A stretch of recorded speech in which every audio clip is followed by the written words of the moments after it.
Hello, everyone, and welcome back to another 90-day recap of Happily Ever After.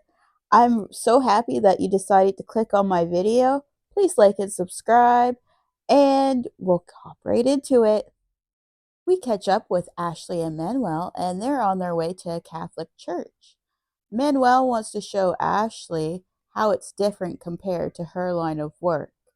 And Ashley is super freaked out, kind of eyes bulging out of her head. Um, it was a much different experience for her, and it was very, very different compared to what she does.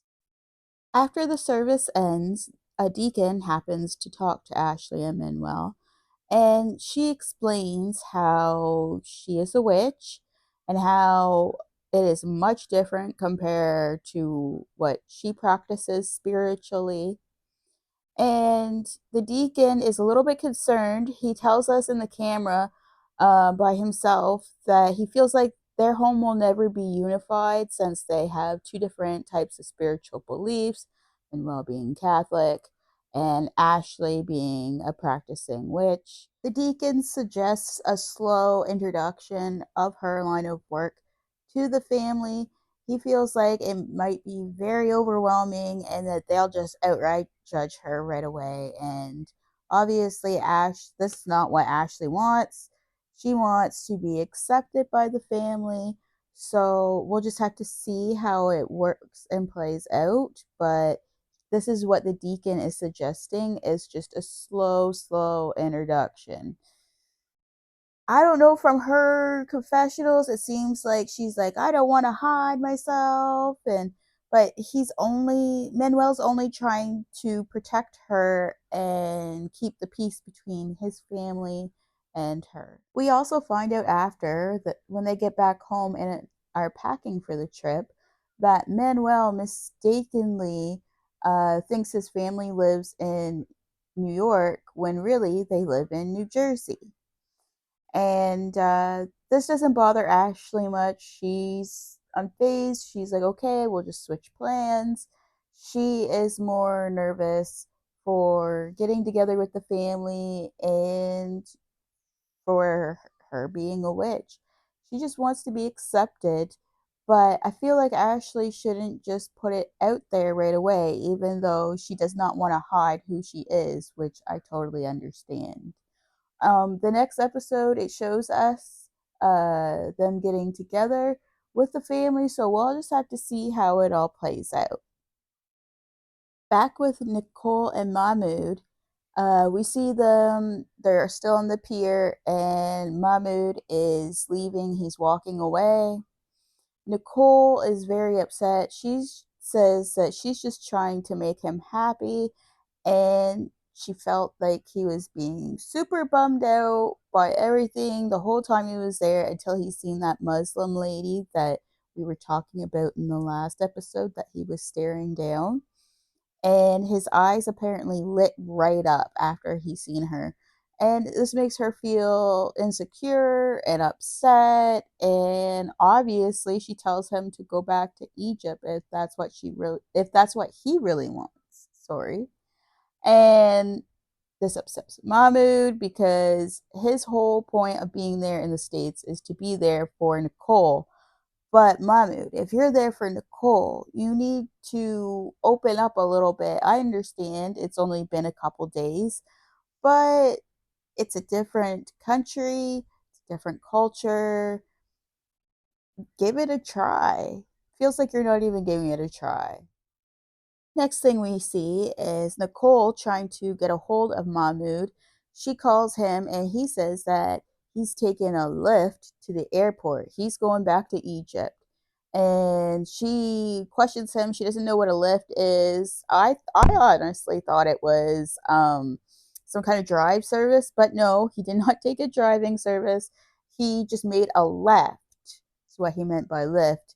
And just he was going to walk to the airport, but she did not want to leave him in a foreign city all by himself. So she asked him to walk back. He walks back, and then they continue to argue. So we see them the next day, And Nicole feels like he's trying to control her. He's trying to control how she dresses, and that he just wants a super traditional Muslim wife. And he says that he's not trying to change her, that he's there for her in the States, and he just likes the traditional style because that is what he's used to in Egypt.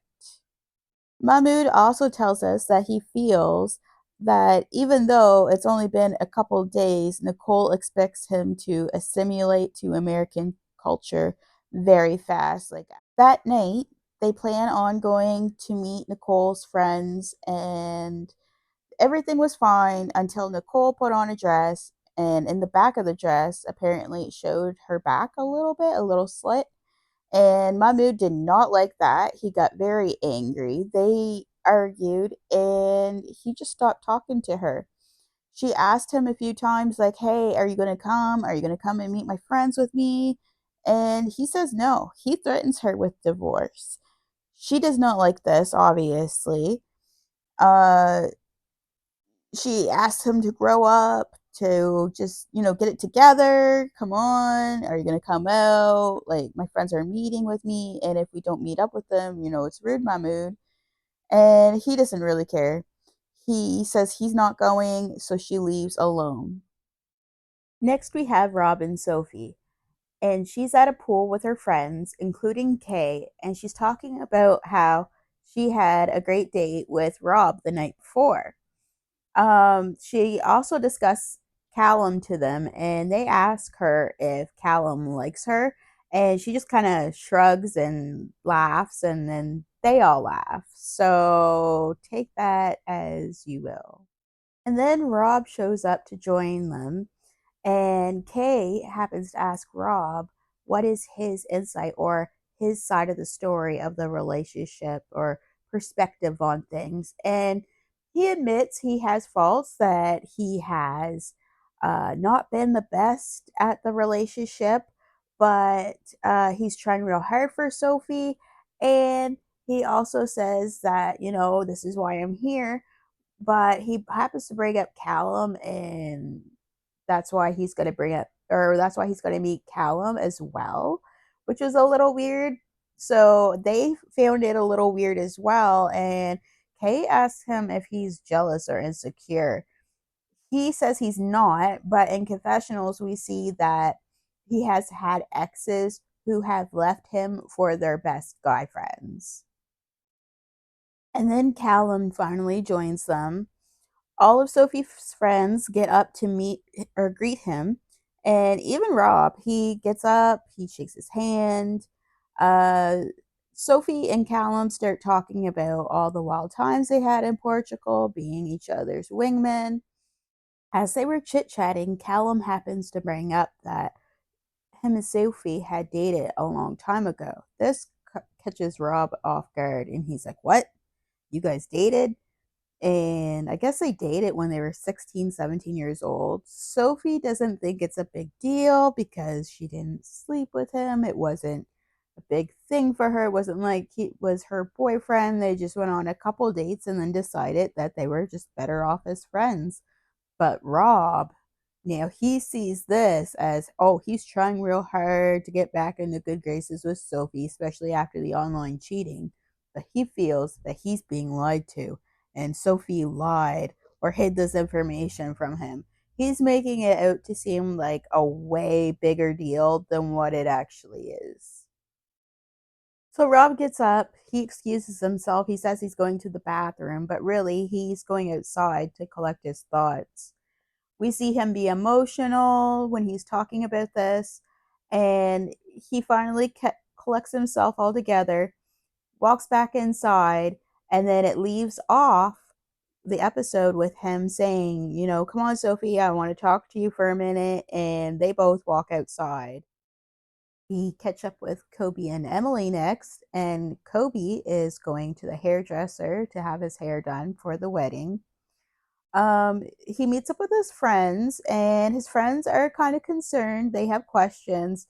I believe this is just what his friends have seen from movies, TV, American women, how they can be so-called bossy or they stand up for their rights. Whereas in their culture, women just obey the men. They do as the men asks because the men are seen as head of the household. A lot of the people that they know that have gone off to marry, as they call it, white ladies, American women, they say that they're not really happy and they end up coming back home and marrying Cameroonian women. So naturally, Kobe is upset by this. He thinks that marrying Emily was the best decision of his life. Later on that evening, Kobe and Emily are off on a date.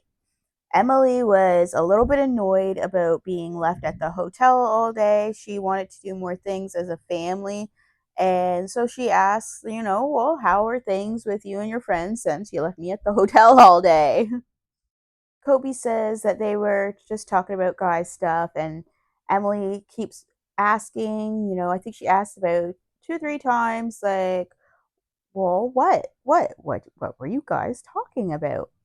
And then he says life in the US. Like we were discussing like how it is for Cameroonian men to be in the US and my experience there. And she gets very interested by this. Toby tells her that his friends were super concerned with how he was living in the States and asked if Emily was bossy since the cultural norms are different there. And Emily was very shocked to hear this. She automatically thought that maybe they didn't like her. They were just very quick to judge her. And this surprises her and takes her right off guard. Kobe says that he was defending Emily the whole time.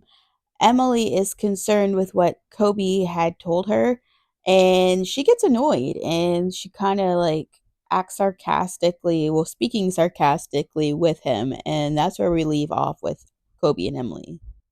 We have Gino and Jasmine, and we catch up with Jasmine at the mailing or post office and she is about to mail off a huge package. It's like a care package for her kids.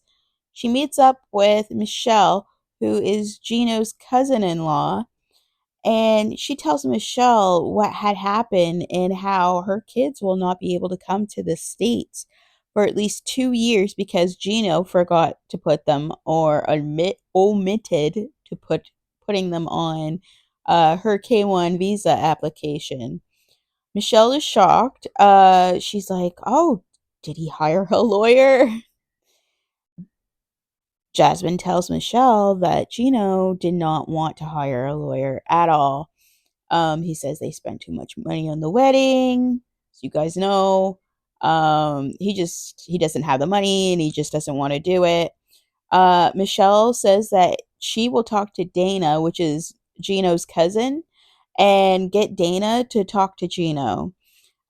Jasmine really doesn't want, interference in a way or anything like that, but she says, you don't have to go out of your way, Michelle. And Michelle says, no, we are family now, and this is what families do for each other. And you could tell Jasmine is pretty relieved by that. She doesn't know if it'll help, but she's hoping that it'll lead to something.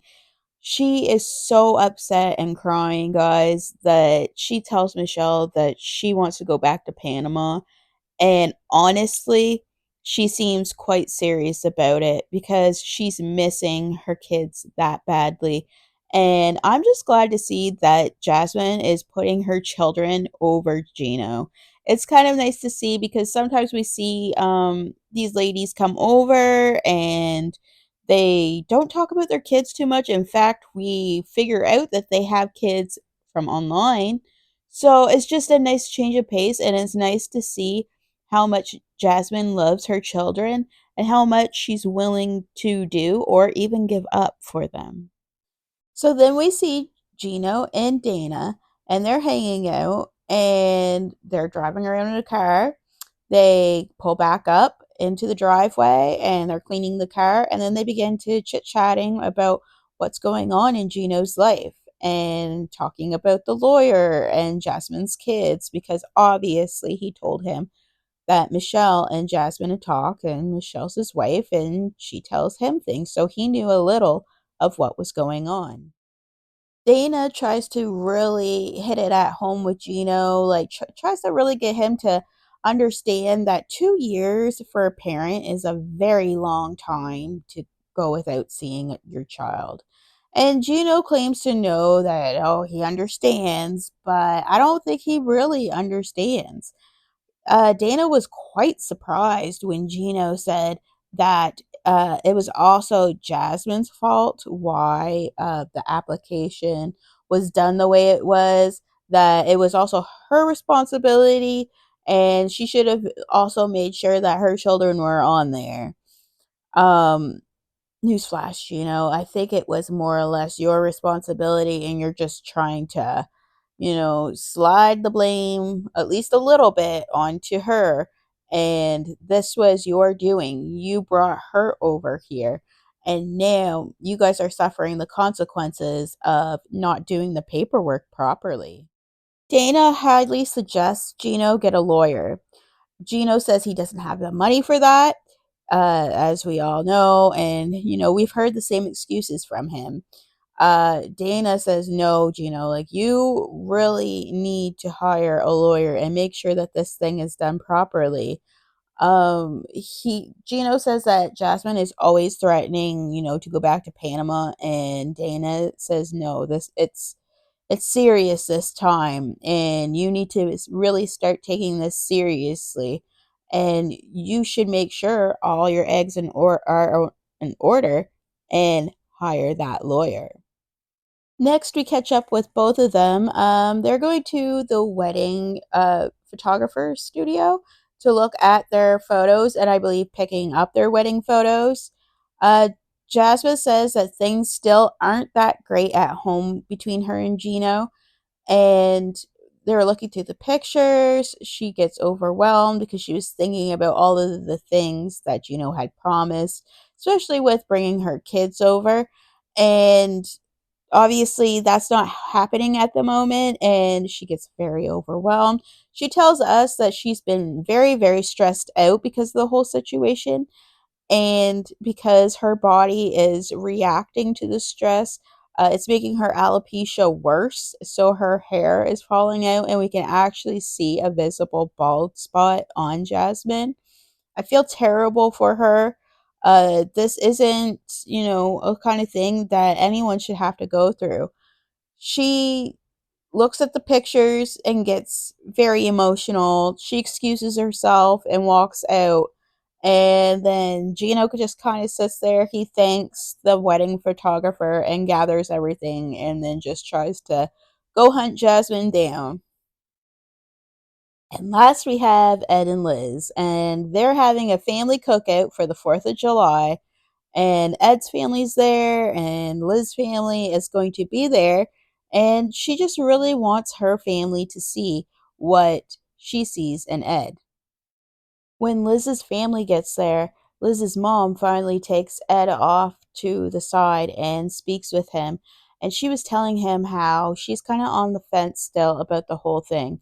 Before she could even say anything else, Ed kind of cuts her off and he says, listen, I know that you guys have seen me at my worst. I don't have the best track record when it comes to my relationship with Liz, but he swears that they're doing better and that therapy is helping them both. And Liz's mom could kind of see it. She says, okay, they're headed on the right path, the right direction, but she's still very skeptical and unsure of how their marriage is going to play out. And that is the end of my 90-day recap. What did you guys think? What was your favorite part? Did you guys watch the show and, think of anything about any of the couples, like any of the happenings? Let me know in the comments below. I'd love to hear from you. And if you made it this far in the video, thank you so, so much. It means a lot. I'm trying to be a little bit more consistent with my videos. I know I have at least 2 episodes of The Valley left to do, but thank you for being patient with me. I am a newer YouTuber, so I really, really appreciate all the love, kindness, and patience. Thank you again, and I hope you have a wonderful day.